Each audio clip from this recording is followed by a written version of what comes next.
He told me I was the only one, and his phone agreed until it didn't. The room held its breath with me. I thought the worst thing I'd find was a message, a flirt, a small betrayal you could maybe forgive if you squinted. I thought I could locate the damage, patch it, carry on.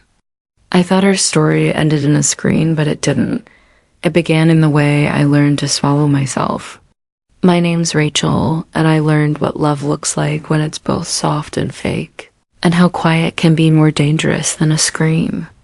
Soft piano hums in the background, a low note under my words, like a light on in a room you thought was dark.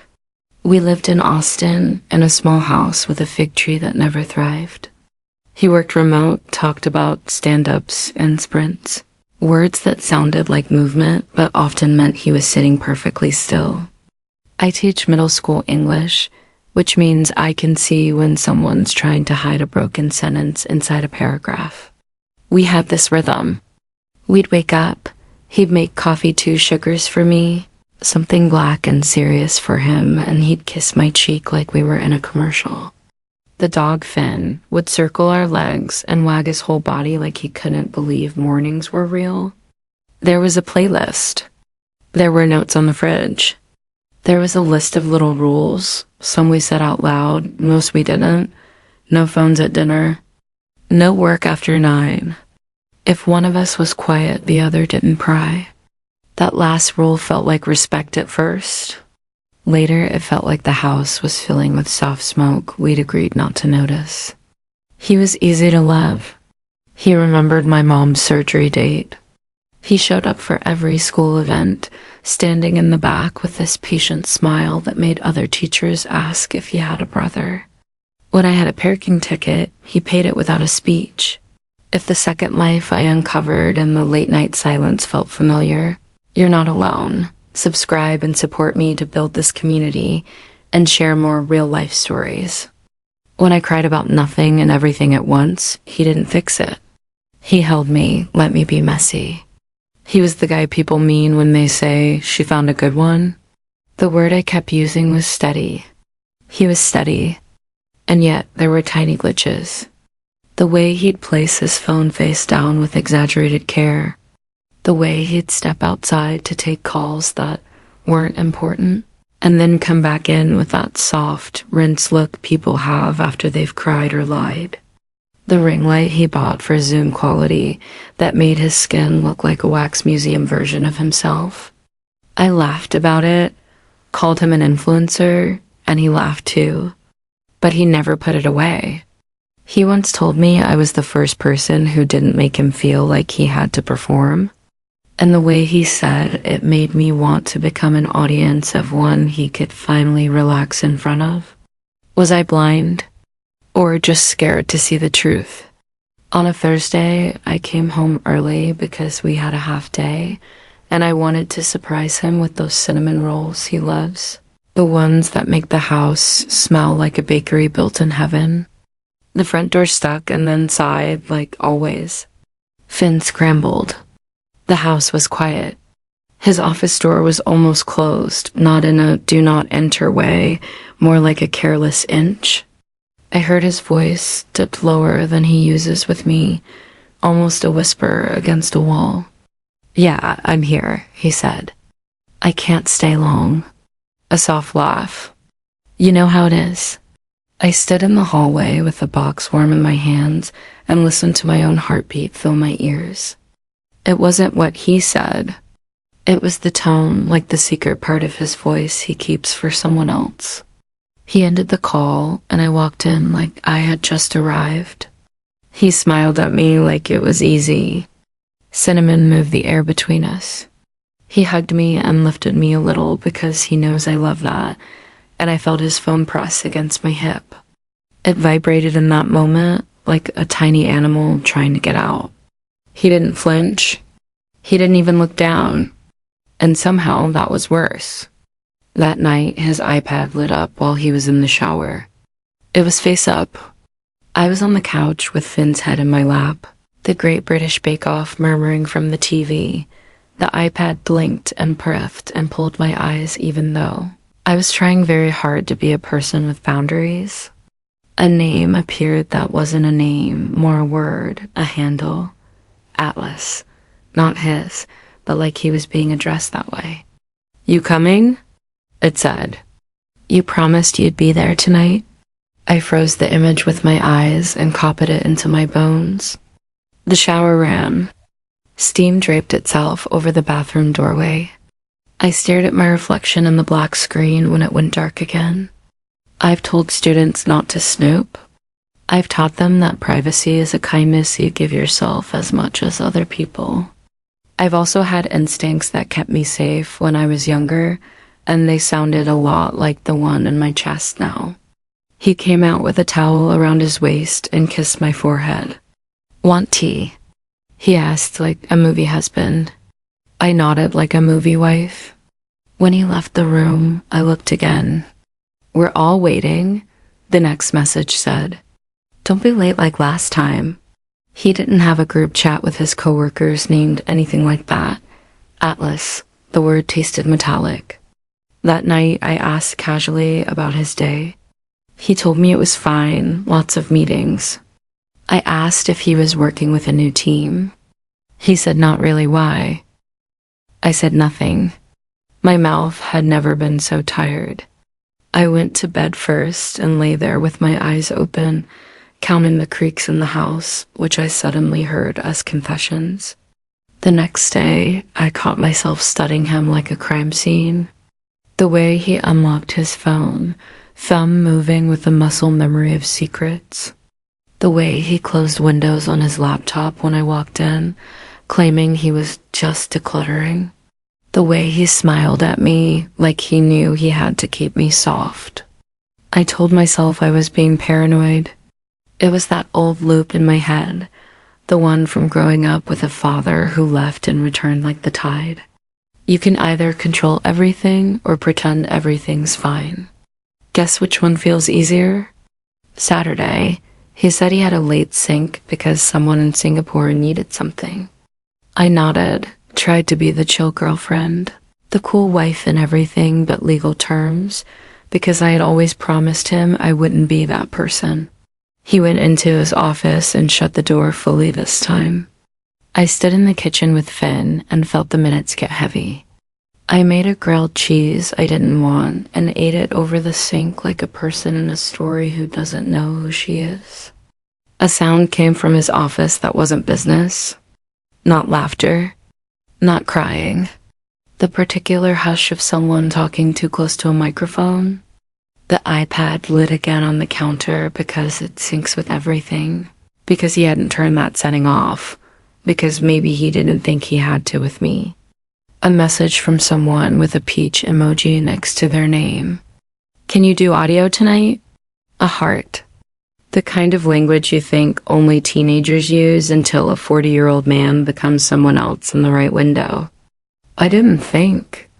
I picked up the iPad and opened the notification, and my hands didn't shake. His alternate email signed in like it had been waiting for me. The inbox wasn't full of pictures, not right away. It was full of appointments.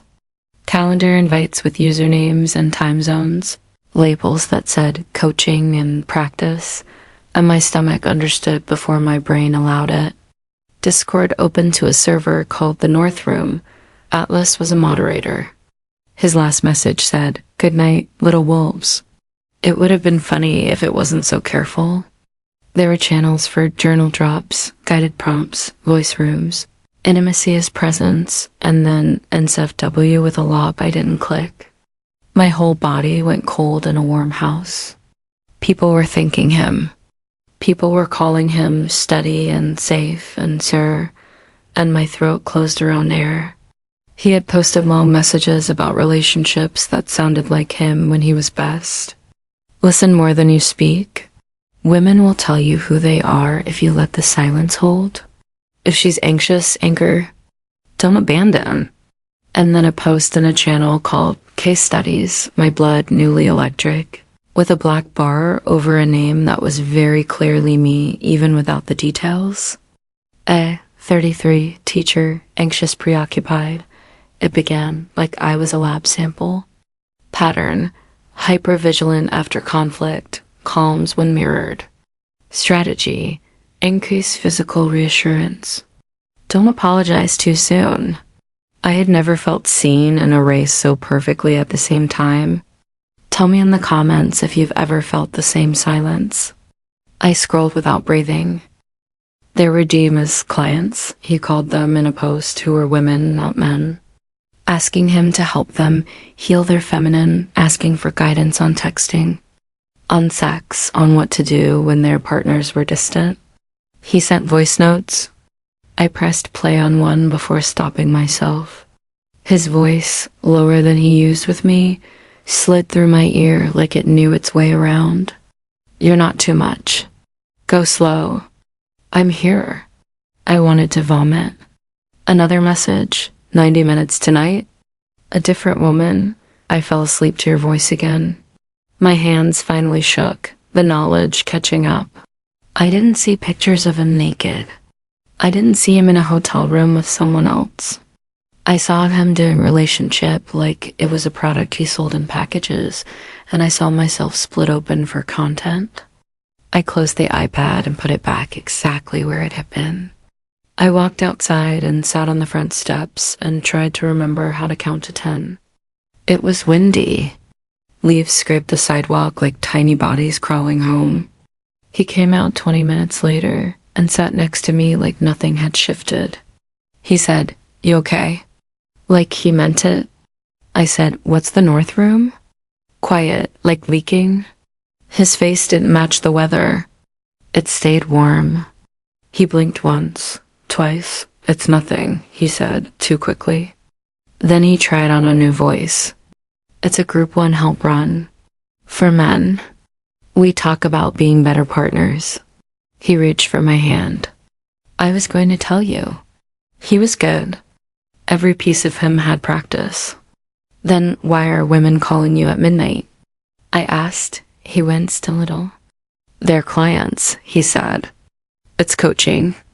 "It's not like that." "Like what?" My voice held steady on its own this time. He sighed long, like a man tired of explaining feelings to a woman who won't calm down. "You know, I've wanted to do something that matters," he said. "This is meaningful." He waited. I let the silence hold, because he taught me that, right? He plugged his phone into his pocket like it needed to be closer to his skin. "I should have told you," he said. "I thought you'd judge it. I knew you'd think it was." He trailed off, letting me finish his sentence in the worst way possible. "Cheating," I said. "Performing," he said at the same time. He smiled then, small, like I'd given him a cue. "Baby, listen. I never touched anyone. It's not what you think." I thought about the voice notes. I thought about the women in there calling him safe. I thought about the way I'd woven my body around his every night, not knowing someone else lived in the space I couldn't see. "I need to see it," I said. He hesitated. Then he went inside and came back with his laptop. He opened Discord in front of me. He scrolled past the profiles like a gallery. He clicked on a message thread with a woman named Liv. The last message from him said, "Proud of you."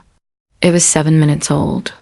He looked at me while I read, like if he watched my face, he could make the story different. "I'm helping," he said, a soft argument. "They pay." I asked not because money mattered more than meaning, but because things we charge for become things we justify. He nodded. "Not all of them. Some. It covers, stuff." I laughed. It was not a good laugh. "Stuff?" He closed the laptop gently, like it could break if we were both too honest. "I'll stop," he said, too quickly again. "If it bothers you, I'll stop." When a man offers to stop like that, too fast, you wonder if he's only trying to save the story, not you. I didn't sleep that night. His breaths next to me were even and kind. Mine were strange strangers in my throat. Every time I closed my eyes, I saw my name turned into an initial and a diagnosis. I saw women who looked like me in different light, lined up like versions of a life I didn't know we had. In the morning, he made eggs. He kissed my shoulder in that place that always made me melt. I didn't melt. I pressed my mouth into a straight line and nodded. "Thank you," I said to the eggs, not to him. He stayed out of his office all day, a man honoring a sudden boundary, and I wondered if I'd invented all of it. Had I built a disaster because of old fears? Was I tired?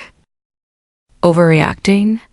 I scrolled through my texts and looked for proof of myself. That night, he picked a movie and held my foot like he always did.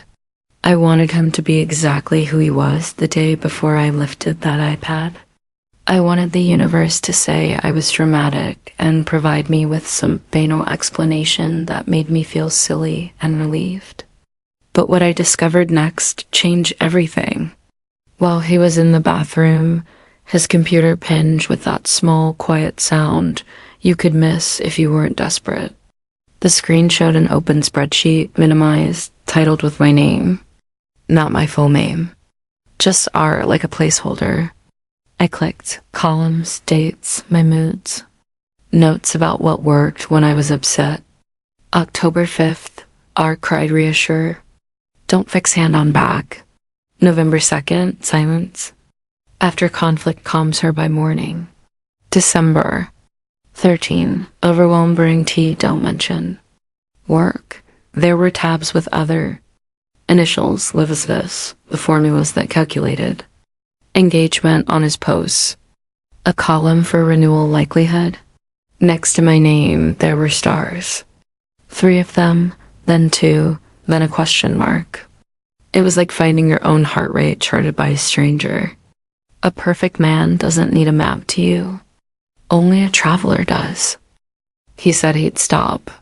He closed the North Room for a week, told me he had reflected, that he'd lost sight of what mattered. He deleted profiles in front of me, let me watch him burn handles he'd probably used for years. Atlas became ash while we sat on the couch. He held my hand like we were renewing vows. He said he was sorry in a way that sounded rehearsed and real at the same time, which is a strange skill. I wanted to believe him because believing saves you from having to rebuild a life in small pieces. I let him sleep next to me again. I stopped asking questions that turned my stomach. For 4 days, we were fresh versions of us. He cooked a stew that tasted like a Sunday in childhood. He left his phone face up. He kissed me and let it linger. He joined me at the dog park and tossed tennis balls until Finn forgot we had ever been sad. I told myself this is love. This is what grown people do. They find a jagged thing and sand it until it's something you can hold without bleeding. But when you have to hold something so carefully, your body remembers the cut. I woke up on the 5th night at 2:14 a.m. like a fire alarm had gone off inside me. The house was quiet and wrong. He wasn't next to me. He likes water at night. He says it's his thing. I lay there and told myself to be calm. Then I saw the blue light under the office door, thin as regret. I got up and walked barefoot down the hall, the wood soft and cold under my feet. The door was closed. I stood there and listened. That hush again, the microphone voice, his words slow and sweet, the way you talk to a sleeping thing. You did good, he said. I'm proud of you. It's a line, but it's also a drug. I knocked before I could change my mind. Silence, stone. Then the chair squeaked. He opened the door and looked surprised like a boy caught with a flashlight under blankets. He was shirtless and beautiful, and I wanted to slap and kiss him in the same minute. I couldn't sleep, he said, like a child's excuse. I looked over his shoulder. The screen was a blurred constellation of faces, the end of a call. I thought you stopped, I said. He closed the laptop slowly and leaned in the doorway like a man who doesn't know he's already lost. It was just one, he said. Liv had a hard night. She texted in a bad place. I couldn't ignore that. He waited for me to confirm he was a decent person. That's the thing about good men who also do harm. They don't do cartoon villainy. They save dogs and call their mothers and make soup. They also carve you up into lessons for a crowd. You didn't ignore it, I said. You hid it. He rubbed his face and then looked at me with that almost crying face people use when they need you to acknowledge their humanity. I didn't tell you because you're so... He stopped, searching for a word that wouldn't be a weapon. Tender, he chose. I laughed again, that bad laugh that feels like shattering a glass by accident. I'm tender, I repeated, and the word suddenly sounded like a bruise. You've been coaching my emotions? He flinched. There aren't a lot of phrases that land like that one. We didn't sleep after that. We talked in circles and squares. He said the spreadsheet was a way to learn, like keeping notes in a class where the subject is people. He said he did the same for himself, that he wanted to track what worked in his own systems. He opened the tab with his name, like that made it exactly fair. We're all data now, he said, trying for a wry smile. I felt very much like a person and very much like a data point, and the distance between those two is where you get a little crazy. I used to think cheating was touching skin that didn't belong to you. I learned that touching minds can be more precise. Touching someone's loneliness with both hands. Taking their 2 a.m. and holding it like a handful of silk, and then coming back to bed with me like you had only been in the kitchen for water. Did I leave right away? I wish I could say I did. I wish I were telling you about bravery in a straight line. But love is a messy map. There's the person in front of you, and then there's the story you already invested in. There's the version of him who ties your hair and says the right thing when your aunt dies. There's the version who writes about you like you're a case study on a men's forum. You try to hold both, and your arms get strange. We tried rules. No more Demas after 9. No more one-on-ones with women who weren't actually paying him. Transparency about any group he was in. He nodded. He made checklists. He put his phone on the table like a sacrament. For a month, it was almost quiet. I got used to the sound of my own thoughts again. My students brought me essays about hope, and I didn't cry while grading them. I walked the dog and didn't scan the street for proof of pain. And then someone sent me a link. Not a friend. A woman from the North Room, I think. She told me she'd found my Instagram through a comment he'd made somewhere. The link was to a Medium article under a pen name that wasn't Atlas, but lived nearby in Tone. Dating Anxious Women, a guide for calm men. I recognize sentences the way you recognize your own handwriting. If she swells when you leave the room, sit in the hallway quietly, he wrote. If she loves words, use fewer. He described a fight we'd had in October about a dinner where he'd ignored me and then told his friends I was needy. He called it the doorway method, like he'd invented a way to fix me. He wrote, she will ask if you love her. Answer with an action, not speech. And suddenly, all his quiet didn't look like peace. It looked like control. I sat with that article like it was a bomb. I printed it and held it like evidence in a trial I didn't want to attend. When he got home, he saw it on the table and went pale. It's not about you, he said, too fast. It's a composite. That's how writing works? Then why is Finn's name in here? I asked, my voice too calm to be safe. We fought the way people fight when they know the thing is ending, even if they don't admit it yet. We pulled out old files. My abandoned father appeared as a witness. His feeling of being unseen in every relationship came to the stand. We thought about couples therapy and scheduling intimacy time, which is exactly as sexy as it sounds. He cried. I cried. He said he would quit everything. He said he would sell the ring light. He put it in the closet like we were burying a tiny son. The next morning, I packed a bag. Not a dramatic, throw everything out the window bag. A small, trembling bag. I put in jeans and a sweater and Finn's leash. I drove to my friend Lena's apartment and sat on her floor and said, I need to not be in my house today. Lena made me toast. She didn't ask for details I didn't have words for yet. I slept in her spare room with the streetlight making a yellow square on the wall. At 3, I woke up and searched for Atlas on my phone, like an addict checking if the bar is still open. He wasn't there. The North Room was archived, someone said, for reevaluation.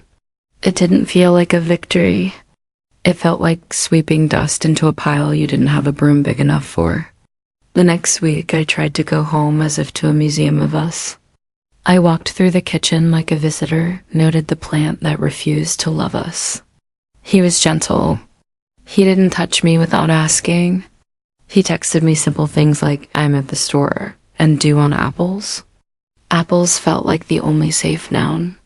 For 3 weeks, we performed trying. He went to a therapist who used the word compulsion and told him he was addicted to attention dressed up as helpfulness. I went to my therapist who used the word trauma bond and told me kindness and harm can come from the same hands. And that's how you get nailed to a life. I kept waking at 2 a.m. Maybe my body had matched his online hours. I'd lie there and ask myself questions and let the ceiling answer nothing. Who am I if I'm not managing his access to other women? Who am I without his gaze making me important? Why do I think leaving will empty me when staying already has? I realized I'd been auditioning for the role of Worthy since I was 5. I realized I fell in love with the way he saw me, and then he taught dozens of strangers how to do the same trick. I realized the part of me that felt safe with him was the same part that loved tests in school.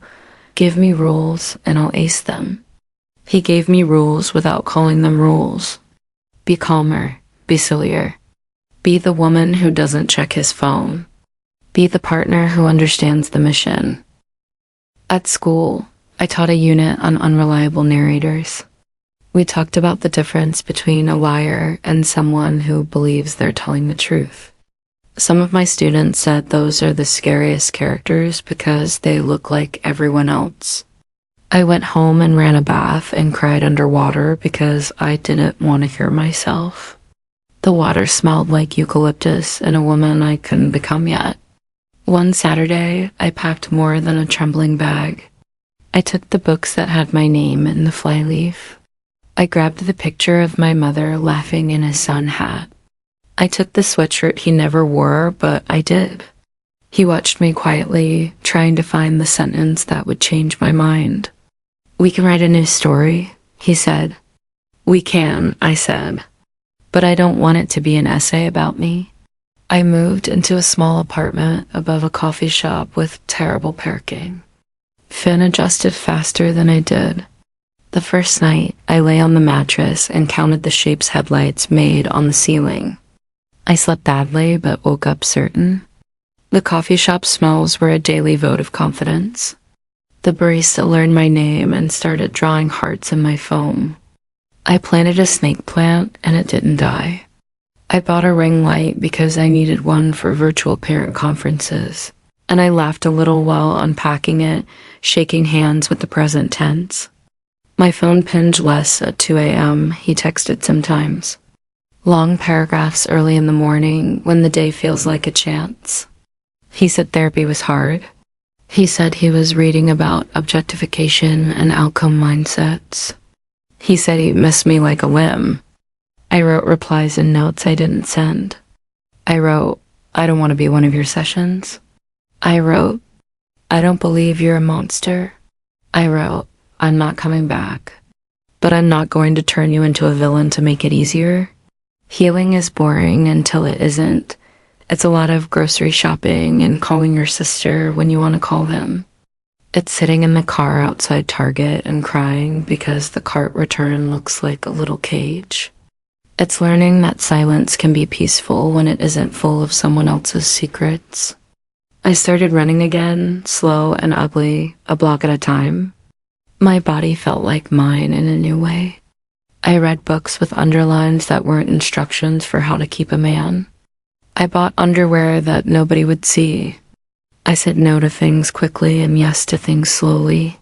Was I angry? Of course. But the anger shifted over time. It moved from him to the part of me that thought being chosen by a perfect man would free me from ever being left. Perfection is a mask. Safety is a practice. He was perfect because he rehearsed. I'm safe because I listened to myself. The last time I saw him, we met at a park like amicable people. He looked smaller, or maybe I was standing in my full height. He told me he'd shut everything down. He told me he'd refunded money, apologized, wrote a long post about accountability that made some people angry and some people grateful. He wanted me to see it. "I'm not reading your work about me," I said. He nodded. We sat in the sun like two people who used to share a kitchen.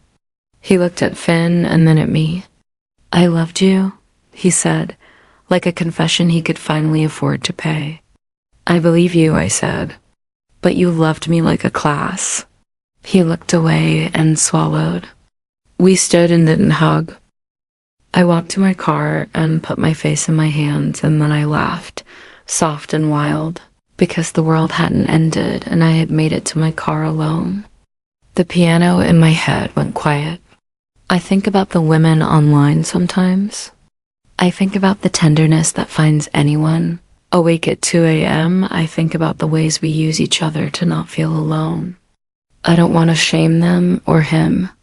I want to tell the truth. I stayed too long because I didn't want to be the woman whose love failed. I left because the only way to honor love was to stop letting it be performed. What did I learn? That my fear of abandonment will dress up any relationship as a cure. That I'm not responsible for someone else's hunger. That you can be steady and still be a stranger. That boundaries aren't punishment. They're clarity. A therapist once asked me, "Whose voice is that?" When I told her the meanest thing in my head, I realized most of my life is a chorus of old voices. I learned to turn down the ones that say I'm drama, I'm needy, and too much. I learned to turn up the one that says you're allowed to want clean love. I'm not there all the way, but I'm here. I'm learning to ask better questions on dates. What are you like at 2 a.m.? Do you hide or do you tell the truth? How do you handle being bored? I'm learning to see posting as a form of hunger sometimes, and that the only thing that feeds it is being yourself in a room with nobody watching. I'm gentler with my students. When they write about boys who don't text back, I don't say, "Move on." I ask what it feels like to want and not get. I tell them their worth isn't a group project. When they laugh, I laugh. When they cry, I don't fix it. I sit in the doorway and let them know I'm here, and for once that's not a trick. If you were in my place, would you have left or stayed a little longer? If stories like this remind you of your own, hit subscribe. I share the truths we don't say out loud. He told me I was the only one, and maybe now I am. I'm the only one who has to agree.